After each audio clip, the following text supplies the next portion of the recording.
नमस्कार छात्रों, आज हम कक्षा 7 की हिंदी की पाठ्य पुस्तक वसंत भाग 2 से कवि श्री शिव मंगल से सुमन द्वारा लिखित हम पंछी उन्मुक्त गगन की कविता का अध्ययन करेंगे। कविता क्रमांक 1 हम पंछी उन्मुक्त गगन के शिव मंगल से सुमन। कविश्री ने इस कविता में पिंजरे में बंद पक्षियों के माध्यम से हमें आजादी के महत्व के बारे में बताया।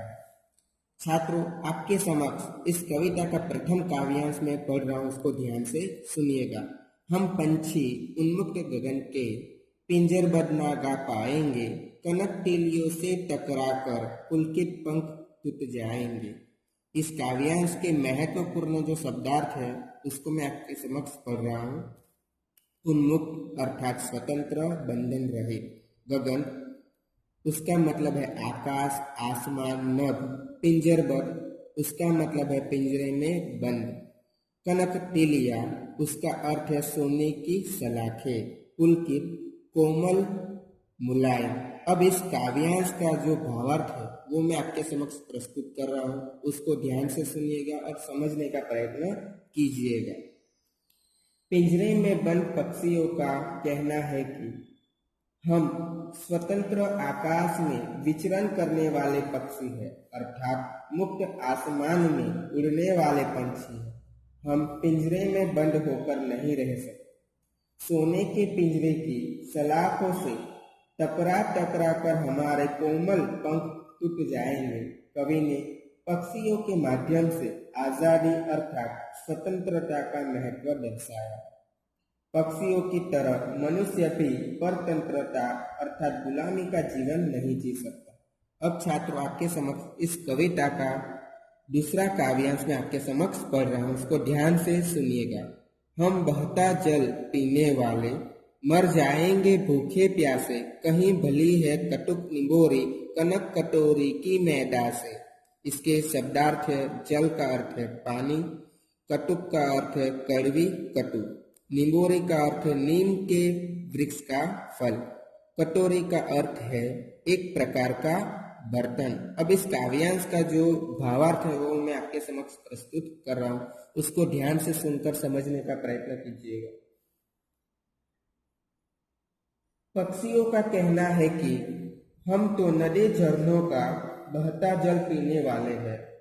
हम पिंजरे में बंद रहकर भूखे प्यासे मर जाएंगे। इस सोने के पिंजरे में सोने की कटोरी में रखे मैदा की अपेक्षा से ज्यादा हमें नीम के पेड़ की कड़वी निबोरियां खाना अच्छा लगता है। वास्तविक रूप से पक्षी खुले आसमान में उड़कर बहता जल पीकर और नीम की निबोरियां खाकर ही खुश रहते हैं। अब छात्रों, इस कविता का तीसरा काव्यांश मैं आपके समक्ष पढ़ रहा हूँ, उसको ध्यान से सुनिएगा। स्वर्ण श्रृंखला के बंधन में अपनी गति उड़ान सब भूले, बस सपनों में देख रहे हैं तरु की फुनगी पर के झूले। इसके शब्दार्थ है, स्वर्ण श्रृंखला अर्थात सोने की सलाखों से बना हुआ पिंजरा। तरु का अर्थ है वृक्ष, पेड़। फुनगी का अर्थ है पेड़ की ऊंची टहनी का सिरा। अब इस काव्यांश का जो भावार्थ है वो मैं आपके समक्ष प्रस्तुत कर रहा हूँ, उसको ध्यान से सुनकर समझने का प्रयत्न कीजिएगा। पिंजरे में बंद पक्षियों का कहना है कि सोने की सलाखों से बने पिंजरे में रहकर तो हम अपनी उड़ने की कला और उसकी गति भी भूल गए हैं। अब तो केवल सपनों में ही हम सोचते हैं कि वे पेड़ की ऊंची चोटी पर झूल रहे हैं। अब छात्रों में इसका मतलब इस कविता का चौथा काव्यांश पढ़ रहा हूँ, उसको ध्यान से सुनिएगा। ऐसे थे अरमान की उड़ते नीले नभ की सीमा पाने, लाल किरण से चोंच खोल चुपते तारक अनार के दाने। अब इसके शब्दार्थ है अरमान, इच्छा। नभ का अर्थ है आकाश, आसमान, गगन और सीमा का अर्थ है हद। तारक अनार का मतलब है तारे रूपी अनार के दाने। अब इस चौथे काव्यांश का भावार्थ आपके समक्ष में प्रस्तुत कर रहा हूँ, उसको ध्यान से सुनिएगा। पिंजरे में बंद पक्षी कहते हैं कि हमारी ऐसी इच्छा थी कि उड़ते उड़ते नीले आकाश अर्थात आसमान की सीमा को छू ले और अपनी लाल किरणों से चोंच से अनार के दानों रूपी आसमान के तारों को चूम ली। अब छात्रों, इस कविता का 5वां जो काव्यांश है उसको मैं पढ़ूंगा आपके समक्ष, उसको ध्यान से सुनिएगा। होती सीमाहीन क्षितिज से इन पंखों की होड़ा होड़ी, या तो क्षितिज मिलन बन जाता या तंती सांसों की डोरी। इसके महत्वपूर्ण शब्दार्थ है सीमाहीन, जिसका अर्थ है जिसकी कोई सीमा नहीं। क्षितिज का अर्थ है जहां धरती और आकाश मिलते हुए दिखाई देते हैं। होड़ा होड़ी उसका अर्थ है एक दूसरे से आगे बढ़ने की चाह। तंती सांसें उसका मतलब है प्राणांत के समय टूटती सांसें। अब इस काव्यांश का जो भावार्थ है वो आपके समक्ष मैं प्रस्तुत कर रहा हूँ, मतलब समझाने का प्रयत्न कर रहा हूँ, तो ध्यान से सुनिएगा और समझने का प्रयत्न कीजिएगा।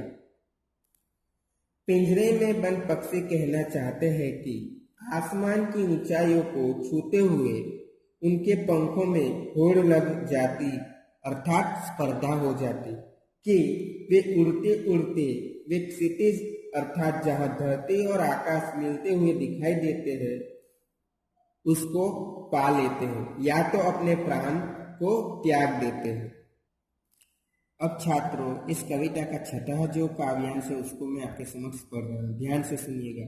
नीड़ न दो चाहे टहनी का, आश्रय छिन्न भिन्न कर डालो, लेकिन पंख दिए है तो आकुल उड़ान में विघ्न न डालो।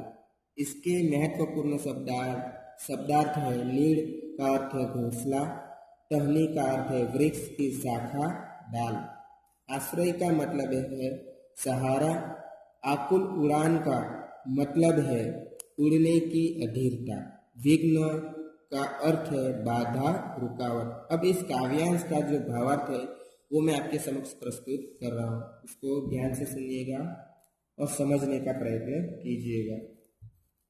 पिंजरे में बंद पक्षियों की इच्छा है कि चाहे उन्हें रहने के लिए घोंसला न दो अर्थात नीड़ न दो, चाहे टहनी का आश्रय स्थान भी नष्ट भ्रष्ट कर डालो, लेकिन ईश्वर ने हमें पंख दिए हैं, मतलब उनको जो पंख दिए हैं, तो हमारी उड़ान में बाधा न डालो, यानी उनकी उड़ान में रुकावट पैदा न करो, हमें स्वतंत्र रूप से उड़ने दो।